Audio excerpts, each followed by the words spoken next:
Je t'invite à garder les yeux fermés, à rester tranquillement dans la position qui est la plus confortable pour toi et à respirer de manière détendue, tranquille, sans forcer ta respiration.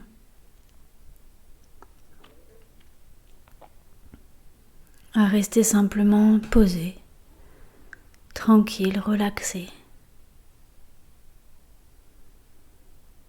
Je t'invite à un voyage au cœur de toi-même pour apprendre à te connaître,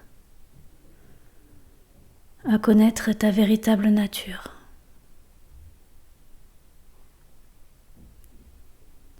C'est un voyage sûr, sécurisé, donc tu peux être complètement détendu.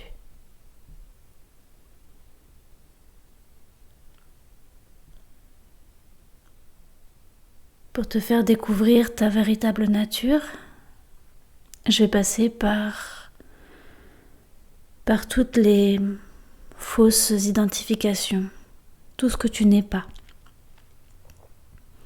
Et quand on aura enlevé toutes ces illusions sur toi-même, simplement tu brilleras de ce que tu es vraiment. Qui es-tu ?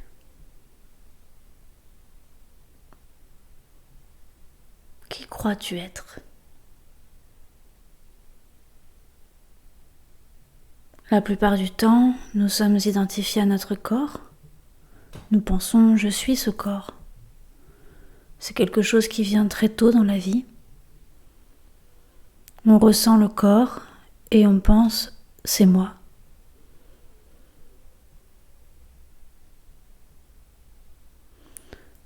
On pense « je suis un garçon » ou « je suis une fille ». Je suis comme ceci ou comme cela. J'ai telle personnalité. Je suis quelqu'un de calme. Je suis quelqu'un de colérique.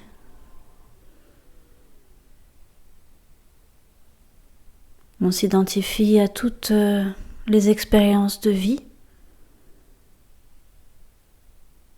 On s'identifie à ce que nos parents disent de nous.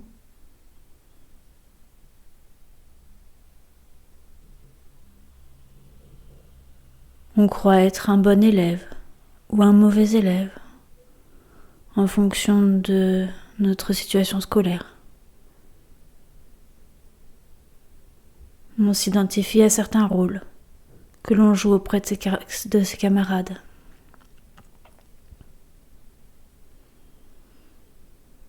On pense je suis celui qui fait rire les autres.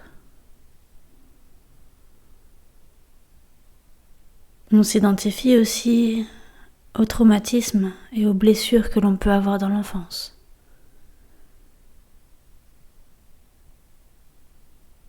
On pense que cela nous définit, que c'est quelque chose de profondément ancré en nous. Et on se définit à partir de ces blessures.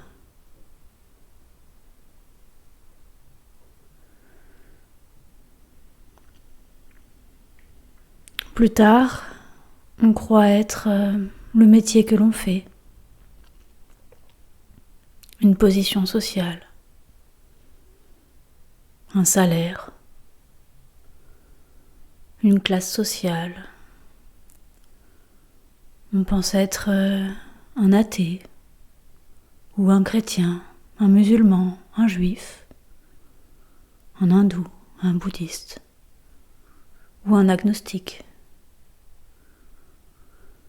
On s'identifie à un parti politique.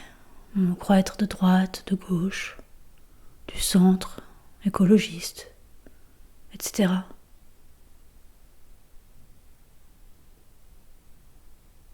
Plus profondément, on s'identifie à une histoire de vie.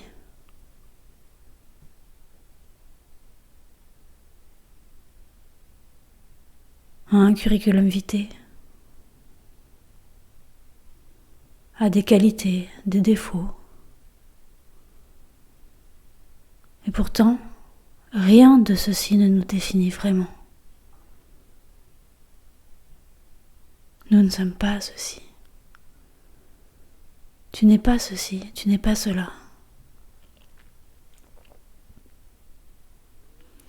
Pour parvenir à la vraie connaissance de soi, il faut prendre conscience.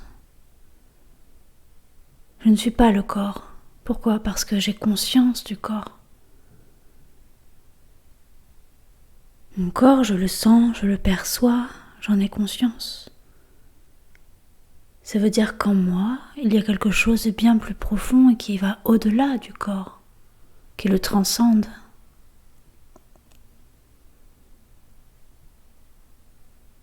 Si j'ai conscience du corps, je ne peux pas me réduire simplement au corps. Je ne suis pas simplement un corps.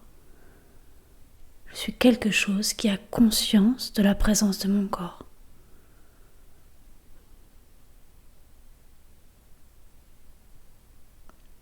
Si j'ai conscience d'une blessure que j'ai eue dans le passé, je ne suis pas cette blessure. Si je peux le percevoir, en avoir conscience, cela signifie que je suis au-delà de cette blessure. Mon être dépasse, transcende largement cette identification fausse à une blessure. Si je crois j'étais une bonne élève, ce n'est rien qu'un souvenir qui apparaît dans la conscience, rien qu'une pensée de quelque chose qui est fini, qui n'existe plus, juste dans mon mental. Ce n'est qu'une pensée dans ma conscience. Je suis donc bien au-delà de ça.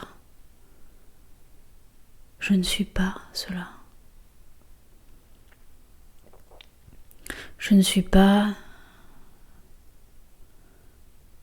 les choses que j'imagine non plus. Si je crois être mon métier, ce n'est qu'un lien que je fais entre une situation professionnelle et moi-même. Un lien qui me limite, qui me réduit à une situation professionnelle. Et pourtant, j'étais là avant qu'elle soit là. J'existais avant d'avoir cette position professionnelle. Et elle pourrait se terminer et je serais toujours là. Je pourrais changer de métier. Est-ce que ça changerait quelque chose à mon être profond ? Je suis là avant d'exercer ce métier, pendant que je l'exerce, et aussi je serai là après.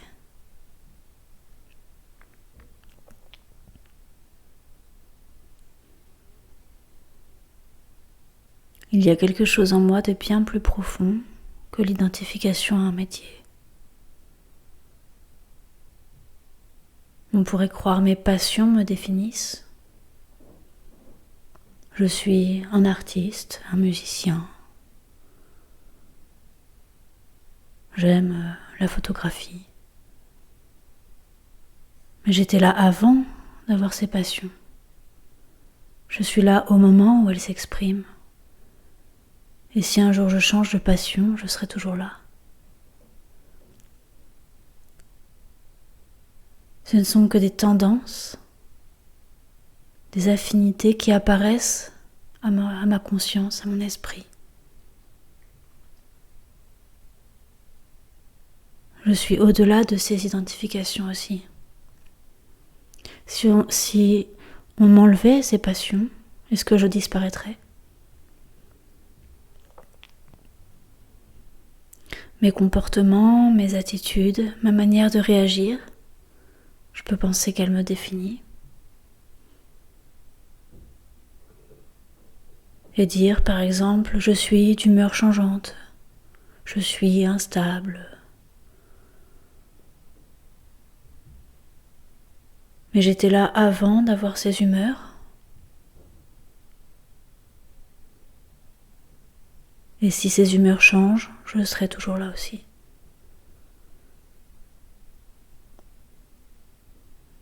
Je ne suis pas non plus définie par mes humeurs.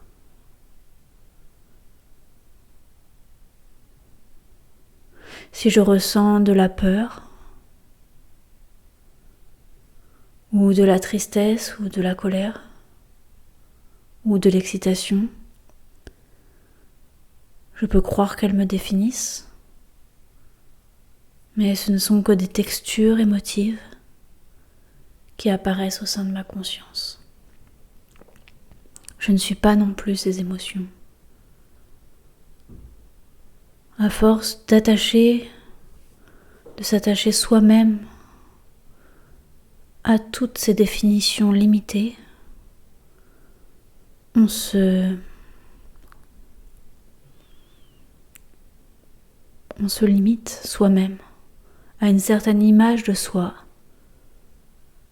qui forme une sorte de puzzle fait de l'identification au corps, aux émotions, aux pensées, aux souvenirs, à l'histoire de vie, à des situations, à des conditions de vie. Et ce puzzle, on peut dire, c'est l'ego. Un agrégat de pensées que l'on assemble et qui forme le personnage de qui on croit être. Et tout cela t'apparaît. Tu le perçois, tu le conçois, tu le vois, tu le sais. Et si toutes ces choses t'étaient enlevées, si tu les laissais d'une certaine manière de côté, est-ce que tu disparaîtrais ? Fais-le maintenant, essaye. Laisse de côté le personnage que tu crois être. Je ne suis pas ce corps, je ne suis pas cette voix, je ne suis pas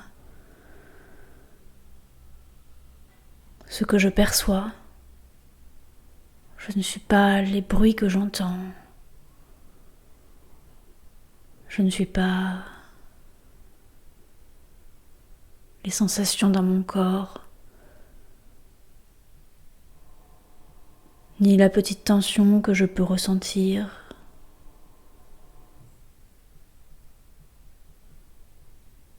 Puisque tout cela je le perçois, c'est que je suis au-delà.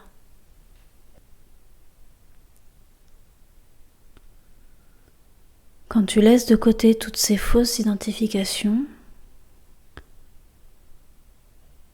quand tu vois qu'elles ne sont que des pensées qui apparaissent dans ton esprit et que tu les laisses derrière toi, qu'est-ce qu'il reste ?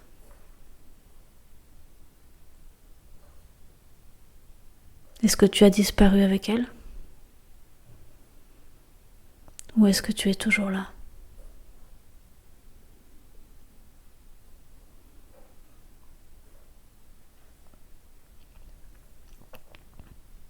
Et qui es-tu, toi, qui es toujours là ?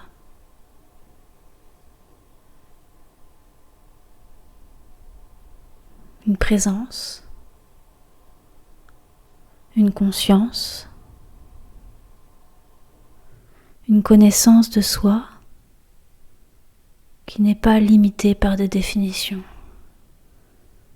qu'il ne peut pas être enfermé par des mots, ni par des concepts. Simplement tu es là, conscient, présent, conscient de toi-même, de qui tu es vraiment. Laisse de côté tout ce que tu n'es pas et prends conscience de ton être véritable. C'est simplement ce qui est là, toujours, depuis toujours et pour toujours, et qui reste parfaitement inchangé.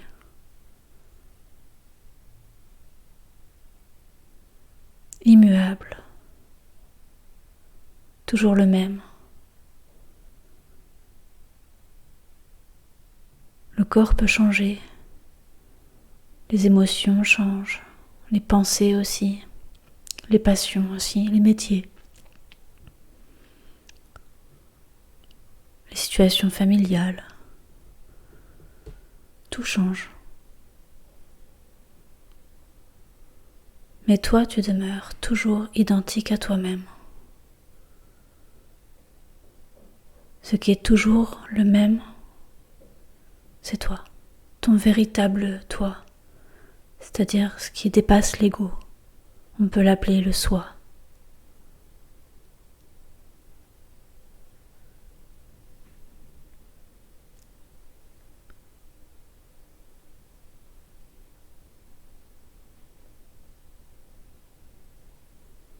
Ton être profond, qui se connaît lui-même, sans image, sans mots.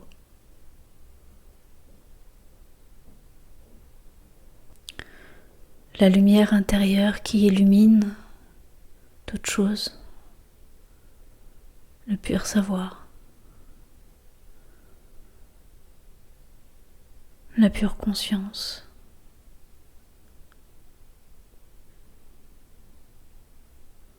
Et cela, tu ne peux pas le voir ou le percevoir comme un objet. Tu ne peux pas le définir ou l'imaginer. Juste l'être.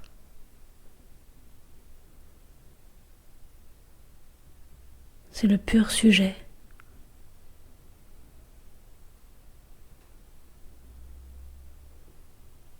Ce d'où provient la conscience.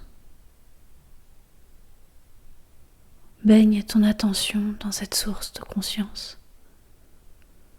Repose ton attention ici, là d'où provient la conscience.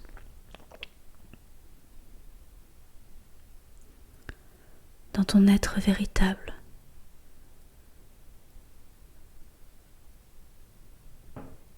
Ce qui est là toujours, en tout lieu.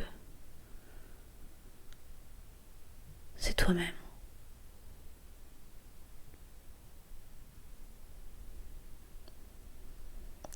Tu es cet être éternel, immuable, le grand soi.